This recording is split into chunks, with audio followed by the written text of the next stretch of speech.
It's World Radio Day, Jano. Yes. Yeah, and we have a guest in studio, the head of broadcast in Nation Media Group, Simaloi Dajom. Sima, good morning. Good morning, Eric. Welcome back to radio. Thank you. I had forgotten how this side feels. Yes, but it's World Radio Day. On this end. On this end, I'm used to being on the other end. You will be telling us about your life on this end, and then your life on the other end, and what you see about life in radio. But how we begin this conversation every time is that our guests are welcomed by Jano with the day's quote, some words that were said by a famous person, and let's see if you agree with them. If you don't, by the Simaloi, just say, I don't agree, and this makes absolutely no sense. But if you do, say, yes, it makes sense, and tell us why. I think this one will. Steve Allen, an American broadcaster and comedian and host, he once said, radio is the theater of the mind. What comes to your mind when you hear that? Radio is the theater of the mind. Truer words have never been said. Because radio brings to life conversations. It literally brings to life your imagination. And that is what communication is about. It's beyond passing information. It's triggering a reaction. It's triggering a feeling, a sense. So I don't think there's another medium that creates that amount of imagination. Remember, mchezo wa radio, radio dramas, that aptly captures your quote, where you would be able to imagine the scenes from the beginning to the end, sound effects and all, the voice, modulation. Yeah, so radio is the theater of the mind. Beautiful, well said. Yeah. Simaloi, what's your earliest recollection of interaction with radio? My earliest recollection of radio, my interaction, is at the slopes of Mount Kilimanjaro, growing up as a very young Maasai girl. And radio was the only connection between myself and the outside world, and my community and my family. At the time, obviously, radio was a primary, and it still is a primary mode of communication. And we would huddle around a radio set, a very basic radio set, at specific times, whether it was during news or during a fun show that everyone had something that they liked. But what I remember is that listenership was very communal. And the loyalty was there. When the radio went on, and it was not your radio, it was your parents' radio. When they put on that dial, no one dared touch that dial, like literally. So I remember, but what also struck me was I could not hear anyone who sounded like me, and I could not hear any stories that represented the realities of where I lived. And that is part of what triggered that inspiration for me to say, I would like to be in this space so that there could be better representation, so that the stories that untold stories could get told. And even before we trace your journey, you've already touched on what I was curious to ask you, which is, radio began as gathering around, this set, to now streaming. What do you think we've gained along the way, but also what do you think we've quietly lost? We've gained skill. We've gained efficiency. We've gained alternatives. We've gained diversity and options and choice. But I feel like we have lost the heart, the soul of radio, which is connection. I feel like we have lost the community sense of radio, because essentially radio is very intimate. See, radio is the one medium where you can listen to while you're doing every other thing. You can listen to while at work. You can listen to radio while driving. You can listen to radio while in the farm. And that is power. That is part of the power of radio. So in the diversification of media and in the multitude of options, I feel like we are losing that, which is actually at the heart of communication. Yeah. But okay, so we had the conversation earlier with David Moyo from the Media Council, and we're just looking at the spread of radio in the country. 37 or so community radio stations, and from those ones are still having that engagement because they have the direct connection. They're talking to the people on kesho tunakutana na chief, mbuzi ya fulani imepotea, you know where it is, watu umbwa zimeanza kuuma watu, kesho tunadunga umbwa shindano, those kind of things. So there is still that, but they're only in mostly far-flung communities and marginalized communities. So there's a huge urbanization that is pushing what you're saying. How do we bring it back? Is it possible to actually save that? I don't think all is lost. And even for the community stations that you're referring to, they're very limited, because you find first they're limited by radius. Yep. You may not be able to get a community station that goes beyond a 50-kilometer radius, for instance. So as much as you're in a far-flung area, if you take Imana, for instance, if you're given a 50-kilometer radius, you don't even get to Emali. You don't even get to the end of Amboseli. You don't even get to Rombo on the other side. Yep. So it does not fully serve the purpose, okay? But then you have the majority, the ones that have the scale, that have the reach, that have the share, that have gotten into the urbanization that Eric is talking about. And I think the opportunity is in just going back to, why does radio exist in the first place? Why is it that media and radio exists? Because if we go back to that foundational purpose, we might be able to retrace our steps and get out of that quagmire. But then, let's actually engage a little bit on this. If you look back at what you felt when you were interacting with radio as a young girl, you felt that this radio, what I'm hearing does not necessarily represent me. But if you had a community radio station, like you just said, if we started a community radio station in Kimana, it's not going all the way to Emali. It's going to Mbirikani and coming all the way into Loitoktok and some areas, some part of the Amboseli. The people who that radio will be talking to will understand everything around it. They will feel so completely connected with the content. Maybe this is the future of radio.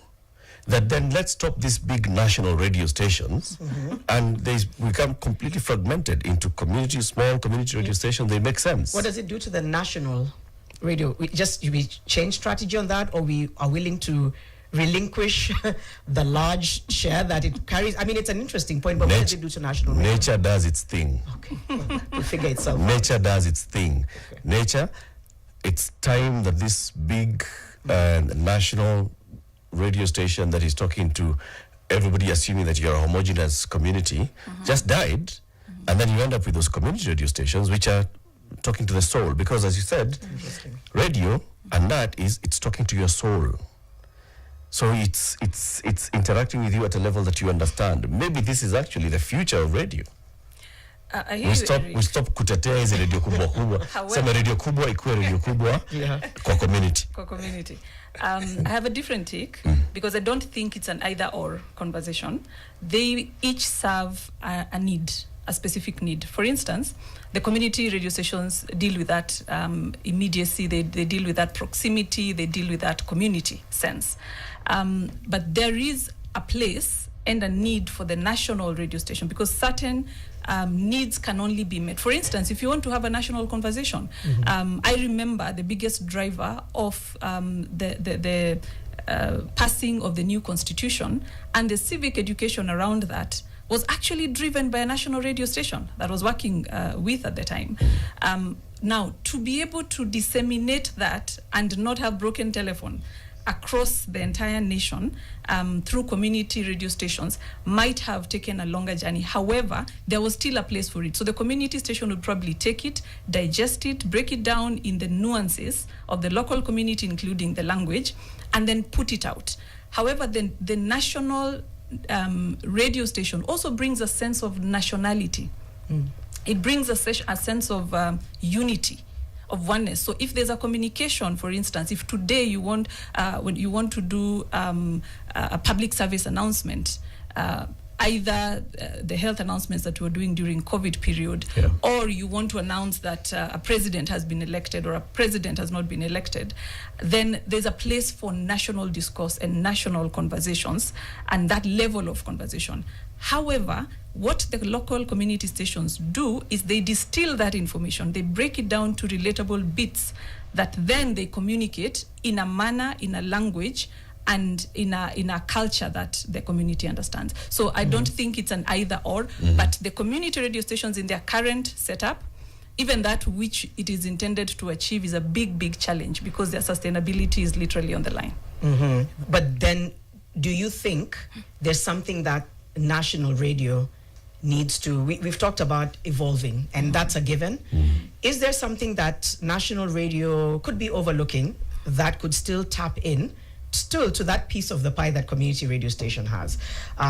Whether it's, I remember the other day somebody was saying there's so many young, new, incredible voices on radio. Some of them cross over from content creators to, so what is it that broadcast needs to maintain? But also, what is it that broadcast needs to, I don't know if there's a better word than relinquish, to be able to adapt to what community radio is giving people that national radio may sometimes be, making people feel like it's still leaving them out. I think a good example is yourself and Eric. Okay. You literally started your career, or rather, the earliest memory I have of you both is on radio. Yeah? And there was a connection that you were able to reach, I believe, with your audience, different from TV.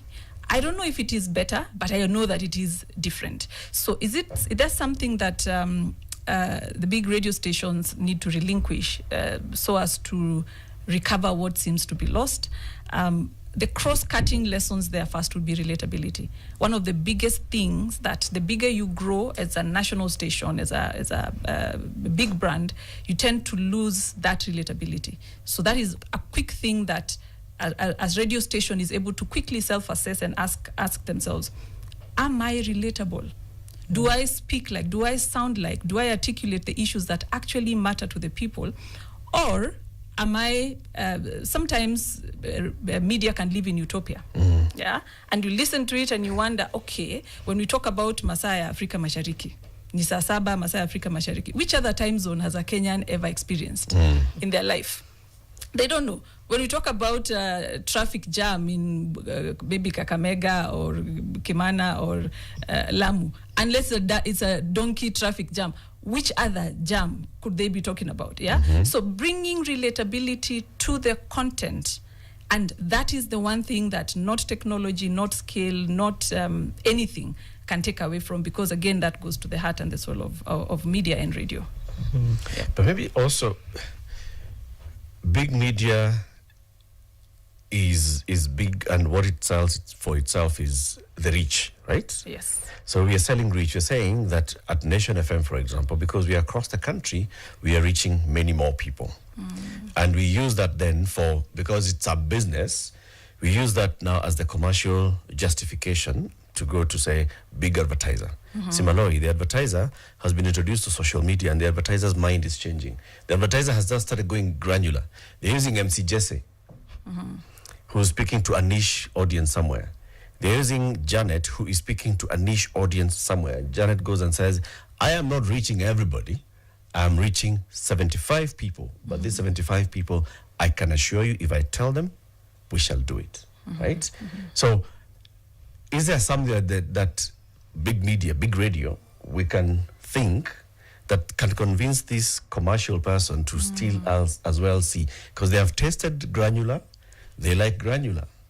And we go to them with big, and they're like, okay, big is a lot, big, I'm having problem measuring, big, I'm having issues.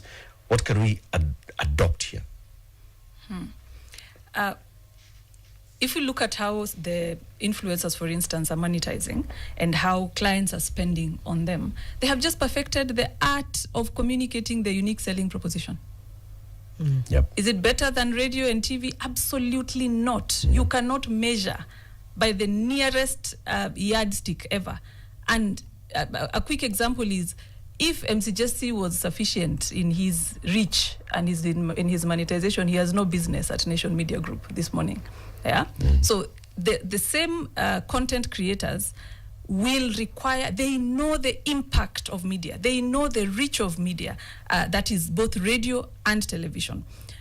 However, the challenge therein is in radio stations, especially radio stations, because radio stations are struggling, are having a challenge of first knowing and understanding what their unique selling proposition is, capturing it, owning it and understanding it, and then communicating it to client. And we're having clients right now who are demanding return on investment. They're demanding, I want to see how many people you're going to reach, how many can you convert. Now, that is not how traditional media used to be sold. You would just go in and say, I have a 50 kilometers radius, I have a 100 kilometers radius. In fact, clients would not even ask how many specific audiences that you reached, because those metrics just came about less than 20 years ago, actually. So now, because social media is able to be measured immediately, that advantage has now been taken to client.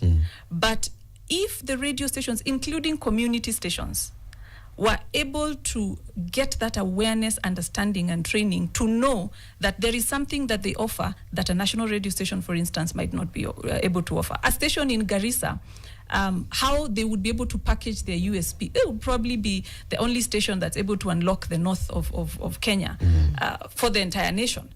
But do they know that? Do they understand that? Can they capture that and present that to client? So that is needed, but that will also require support from a data perspective, a whole retraining and change of mindset, because how we are going to client as media is still very traditional. Yeah. Oh, and that needs to shift, yeah? Absolutely, if we are to survive. If we're to survive. Okay, that's important that you say that. I don't know if we'll come back to that, but there's something else that I thought about, because we talked about how this is something anybody can do. So anybody can now have a phone and start a radio station. We talked about it earlier in the morning. Do you think that's healthy competition, or do you think that's diluting broadcast, or that it can dilute broadcast? I think it's a free market. And like any free market dynamics, that is expected. The question is, what is media doing towards that, or to engage in that? Are we looking, as radio and TV, are we looking at it as competition, or are we looking at it as an opportunity? I see it as a massive opportunity. It's an opportunity first because it opens up fresh spaces of broadcast distribution channels that did not exist before.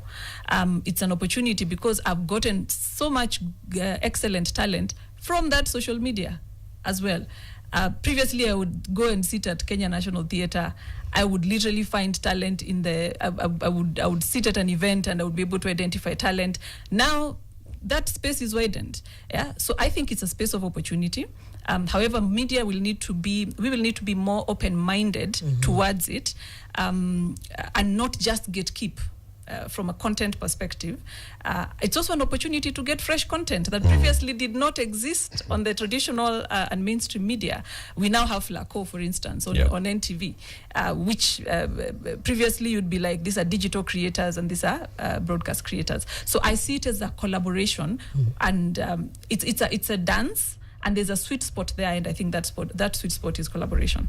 So let's talk about radio. And the competing medium. Radio, which is from the very onset was purely audio, into now radio plus audio, audio plus visual, and then audio plus visual plus text. Right now, we are on YouTube and we are broadcasting. People can see us, they can hear us, they can engage with us and interact with us live. And we can even get onto that same platform and also, respond to the messages live. So there's all three, okay? Is that an opportunity for audio, or is it just going to kill audio over time in terms of the radio as we know it? I don't think audio can die, because for audio to die, it means we would have to stop speaking, because that's the source really of audio. However, you bring in a good point. It's now enmeshed. Then I can say for sure that platform lines have been completely obliterated. They're no longer blurred. They don't exist. So anyone who goes and calls themselves, I'm a radio presenter, or I'm a TV presenter, or I'm a digital creator, is limiting themselves based on platform. And hence the vision behind this show, Fixing the Nation. If you look at Fixing the Nation, the market was trying to describe it, and it was not very easy for it to, because is it a radio show, is it a TV show? But behind the vision of it, we were very, very clear that it is part of the self-disruption agenda, very strategic to ensure that, because our audience has evolved so much, how do we evolve and answer to the need of our audience? Because usually you find that media is reactive, not quite proactive. So we challenged ourselves and we said, what can we do in this space and create something that actually actually fits the current lifestyle, mindset, and operation of the audience today. And hence fixing the nation, that you cannot say platform access is a barrier. Now you can watch us on TV, you can watch us on radio, you can listen to us now on radio, you're listening to us, we are on Nation FM, you can stream, we are on TikTok, we are on YouTube, we are across all platforms. What that means is that progressively, as those barriers collapse, then the identities will also shift. So we'll need to find a new way to reposition and find that identity. Meaning also, when you go to client, the same budget that would have gone to one person or maybe to one creator, now you're able to justify because you're bringing a 360 solution. So would audio die in the face of that? No, but it will evolve. It will evolve into other buckets of carrying that content. It could be podcasts, for instance. Podcast is just another way of disseminating radio, actually. They've just learned from radio. Appointment listenership as well, where someone is able to curate what the show that you just had and listen to it later, because previously you'd have programmatic listenership. Yeah, so it will not die, but it will surely evolve. I'm so curious as to what it will evolve into. I'm a very curious mind, and I'm just like 20, 30, 40 years from now. I'm always just trying to imagine that. Bakari Sagna says, yes, radio ought to be devolved to reflect local priorities. Kimana listeners need updates on onion and tomato prices, whereas those in Moyale are interested in livestock. Okay, so just agreeing on that. We haven't gotten Simaloi's radio journey. So yeah, you started at that point where you were listening to the radio. Briefly, I know it's a big story. Just narrow it down. Just sort of that entry into it and how you've then ended up being the person who's saying, I also want to lend my voice and skills to evolving with this platform as opposed to just being a voice on it. We may need a podcast for that. I don't know how you summarize the story. So yeah, it started from there, from a point of passion and purpose, really, and just a need to meet that gap. I didn't even know what that gap was clearly, but I just felt like no, there's no representation. So of course went to media school at a time when getting admission into KMC was extremely difficult. I remember the late head of production department, Mzee Kamau, would pick one student from every district. At the time, the devolution had not happened, so it was per district. And you'd be in class and you're identified by your district. So you cannot even afford to fail because you'd be letting your entire district down. Yeah. And so progressed from there. Initially, I thought I would end up in print because that was my entry point. Actually, my first job was as a print journalist. I started writing for the People Weekly when it was a massive publication at the time. But then that hunger still drove me, and I said, there must be more. Really, we did not go through all this to regurgitate the 5 W's and H. You know, who, what, why, where. And I said, no. There must be more to media. So took a personal exploration journey and ended up at Royal Media Services. And the reason that it took me there was that I learned that they had a level of digital editing equipment. I could not even define it at the time, but I thought, this sounds interesting. And I went in to look for two things, because I wanted to understand the reporting part, the news gathering part, and also the editing bit. So did that for a bit. I remember one of the highlights was I covered the Oloitoktok by-elections after, I think, the late Parapai passed away. And I just happened to be on the ground, and I was called. I had to give a report. And now that I think about it, it was likely the advent of citizen journalism, because there was no OB van then, there was no outside broadcast kit, so you would just connect directly to the studio. I remember the studio calling me at Radio Citizen at the time and asking me, what can you see? And what I could see was people running away with ballot boxes. And that is exactly what I reported. I said, what I can see is people running off with ballot boxes. And say, oh, okay, keep on them and keep updating us. And that triggered a whole avalanche of security and protection of the votes and a final successful outcome. So it sort of made me realize that media has the power to change outcomes for good. The truth behind media has that power. So started as an intern at Royal Media Services. in production, sitting late into the night, editing, cutting packages, and grew into the production manager at the time. While at Citizen, we only had one station at that time, Radio Citizen.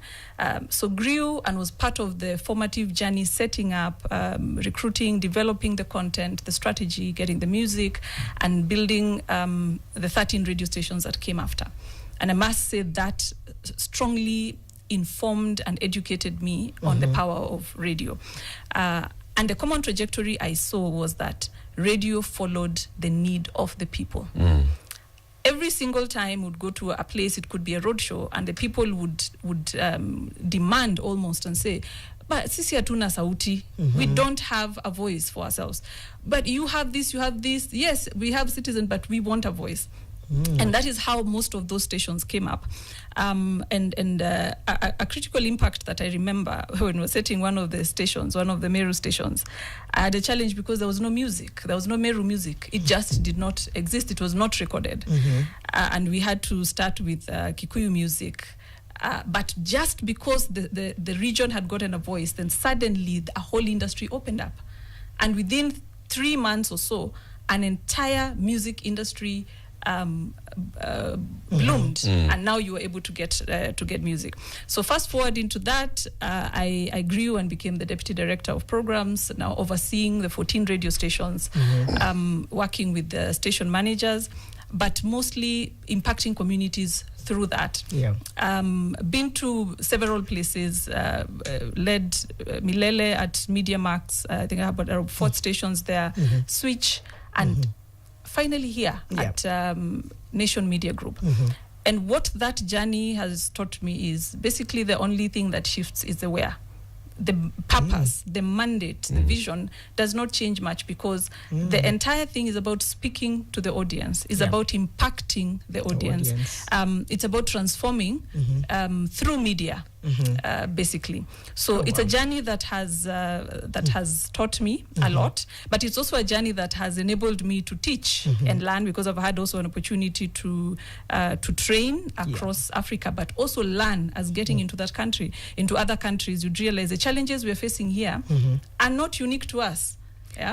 Whether it is diversification of content or audiences that are shifting, it's not unique to us. The challenges of sustainability is not unique to us.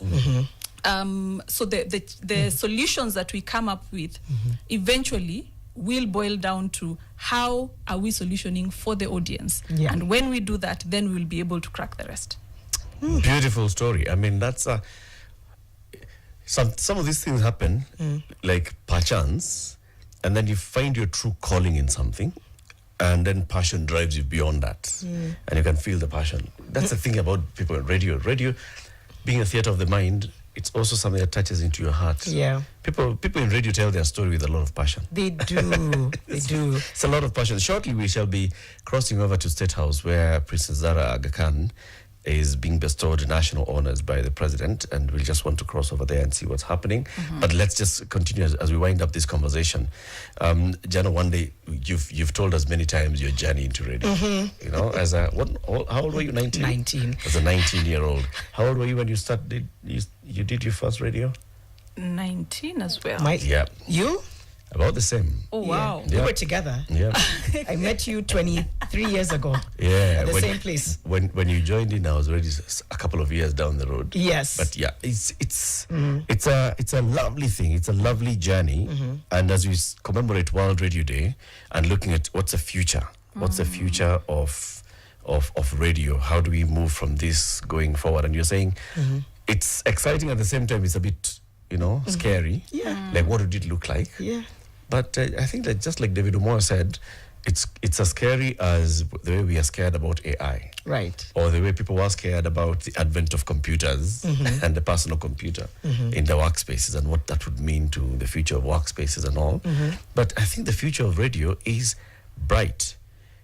Only the thing is how to address the challenge that I heard, Simaloi, you mentioned, that we are losing the soul of radio. When we don't tell the story to the heart and mind of the audience, we are losing the soul of radio, and we have to fight respectfully. You know what's replacing the soul of radio is sensationalism. Yeah. So, and that's a big concern, is that before we could tell stories, and if they were sensational in their nature, they just were. Now, people lead with sensationalism. So I think radio's role, hopefully, could also be to reset that and recenter soul over sensationalism, because that seems to take precedent right now. I don't know how we can do that, because sensationalism breeds eyeballs, eyeballs breeds commercial pressure breeds. So yeah, actually, Simaloi, how do we rein it in? How do we balance the need to, make sure that there's things like clickbait and eyeballs and all of those things, while also being comfortable with staying very true to the truth, even if it's without sensationalism? Oh, I think that speaks to the future of radio, literally. And it has to start from remembering why we exist, like I said. What is the purpose of existence? Number one, radio is a service. And it is a voice of the voiceless. So just going back to that mandate will start restoring the soul. And you ask yourself, am I operating outside of the mandate of which I exist? Because everything else then become an outcome of. The other thing would be to embrace collaboration over competition. And when you engage with the external space, the reason why social media content and content creators tend to lead with sensationalism is because they may not have gone through the foundations of training of media. But then we have all these media personalities very well trained. Where is your voice in the social media space? Radio presenters, radio personalities, media personalities need to get out of their own way and take up their space on the social media sphere, and command that audience and command that communication and bring the ethics back, bring the impact and the weightiness of the issues back. Otherwise, it is not nature abhors a vacuum at the end of the day. And for as long as there's a vacuum, you find some of the best radio presenters, they're the hardest to transition into social media, because they feel I already do my thing on the radio space. Why then do I need to be on the digital space? Indeed. The other, go on, then we can come back to that. So just to interrupt on this, we've just seen Princess Zara Aga Khan has just been accorded this high honor of state by the president. This looks like the EGH, the Elder of the Order of the Golden Heart, which is the second highest after the president. So I think we're just gonna hear a couple of speeches and then we can come back and hear. So there's a citation that's been given about her, and then we shall come back and hear her speech and come back and wind up on this World Radio Day. So Jackson, we can then just cross over. Well, you're still fixing the nation one conversation at a time. That was one conversation in State House where Princess Zara Aga Khan has received high state honors, the Elder of the Order of the Golden Heart, EGH, from President William Ruto. And also we had the speech by the First Lady, Rachel Ruto. Back as we come to wind up the conversation on this World Radio Day, in the studio is Eric Latif, Janet Bogwa, and Simaloi Dajom, who is the head of broadcast at Nation Media Group. And we're talking about radio and the future of radio and very many things that are happening on radio. Sima, you gave us a brilliant and beautiful journey of radio and the passion with which you see broadcast and the future of broadcast. The theme this year is radio and AI. So even as we asked the Media Council of Kenya CEO about AI and what he sees as, opportunities and threats for AI, maybe I can just also throw that to you. Are there opportunities and are there threats? Absolutely, like everything else in life. So the biggest opportunity that AI provides in the media and radio space is the ability to enhance efficiencies, productivity. Maybe a process that would have taken me a couple of hours to edit audio or video could be cut down to a few minutes. Proofreading, things like that. However, it cannot replace, again, the heart and soul of media. And this is because what Eric knows or what Janet knows about the nuances from a cultural perspective, about the needs of the people. So the hosts or the presenters are able to bring themselves and to bring context into the conversation that AI does not have. The other threat is AI based, because it's based on large language models. What it does is it gives you an average sum of everything that is out there. Yeah. So you will never get a proper opinion. You will never get the heart of the matter. So content that is generated by AI will have a generic feel to it. And that goes contrary to why radio exists. So while it can be used, and I think it is something that is definitely worth exploring, it is worth exploring with caution and with an understanding of where it can add value and where the humanity needs to be. Basically, it is important for us to embrace technology without losing humanity as radio. Yeah, I love that. And I always say AI will force us to be more human. Yes. Finally, Simaloi, what do we need to do to survive? What does broadcast, radio, TV, all of that, what does it need to do to survive? What do we need to make sure we don't get wrong in order to survive? First, we just need to start by changing the mindset, because it's all in the mind. The mindset in radio, even in TV, in media largely, is still very legacy. And while there's a lot of talk of innovation, there's a lot of talk of disruption, the reality is different. And take how radio is programmed to date. You can even see a flow to it. Who told us that every morning you have to start and it is call-ins and a political conversation. After that, you have to have women gossiping in the afternoon on mid-morning. After that, you have to have some music, lunchtime music. After that, then you have a drive.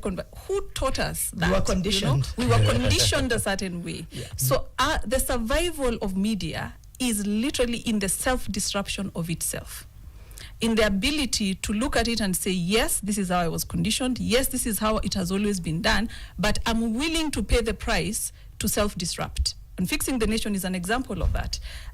We are now doing the show live from Nation FM. We have a late night show that is purely reggae from 8 until midnight.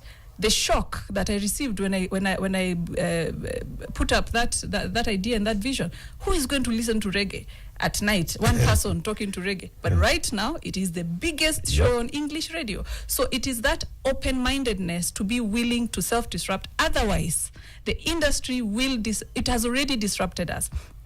And if we don't self-disrupt, of course, we've already been disrupted. Media has already been disrupted. And the pressure will come from outside, which then the institutions will not be able to survive. The other opportunity for survival, of course, is in collaboration. And I talked about collaboration over competition. The ability to look at what is happening in the evolved media space as an opportunity rather than a threat. Okay. So social media, leveraging that social media to expand reach, use it for distribution, leveraging the content that is out there to enhance the offerings that are on air, breaking those traditional barriers of traditional media and digital media, because we just have media. The others are just modes of distribution. And what would happen if we continued with status quo? That is the only thing that would spell the death of media, because it would not die per se. The audience has evolved and will continue evolving. They now want context. They don't come to media to find out what is happening. As much as 74% consume media every week, but they come to radio for a particular reason. They don't come to find out if the Prime Minister has died. They've already seen it somewhere else. They come to radio, they come to TV to verify, to get context, to get insight in addition to that. So that is part of self-disruption. And there's some disruption happening in the studio. I know. As we talk about disruption, there's disruption happening in the studio now. Let's have the door open. Yeah. And people have come in. Yes. And there's cake. With goodies. And there's cake. Maybe before we get to their cake, yes. I want to close up with the final story on self-disruption. And I want to remind us about the story of Kodak. Do you remember Kodak? Yes. Everyone had a Kodak moment growing up, going to a studio and taking some very good pictures. Kodak was the most successful photography company, founded since 1962, actually since the 80s, the 1980s. But Kodak could not self-disrupt because they were an industry leader, they were a market leader for a very, very long time. Too big to fail. Absolutely, yeah. And one of the engineers came one time and gave the idea of digital photography. He actually was a Kodak engineer, and he was called Steve Sasson. And he said, we can do this digital photography, digital camera. And he was dismissed. Like, it's not a problem. Why are you fixing what seems to be working? What's not broken? And how shall we sell film? Exactly, and what risks does it provide? Disrupting our business model. Yes. Our business model is we sell film. Yep. Digital. Exactly. And we are very successful at it. Over $2 billion US dollars business. Market leader by far. And by the 1980s, digital photography, mobile phones came in, as you can see. Amulioto here and his mobile phone. So digital photography checked in. And that is when Kodak woke up and realized, okay, this ship seems to have sailed. How do we jump into the bandwagon? Now reacting. The solution was in-house all along. Yeah. Now reacting and started trying to catch up, but it was too little, too late. By 2012, Kodak filed for bankruptcy. So that is the cost of not enabling strategic disruption and innovation. And that movement has to start from us, from within, from media. Because if we are willing to self-disrupt, then we will not only survive, we will thrive. We will own the narrative. We will own our future. Right. Yes. And Peter Otieno echoes what Simaloi said. It is all in the mind. So we have to start there. But thank you. It's all in our mind. Amlioto has come in here with Winnie. Winnie is the head of Nation FM. Winnie, move over to your camera. You know where your cameras are. we're in the studio. All right.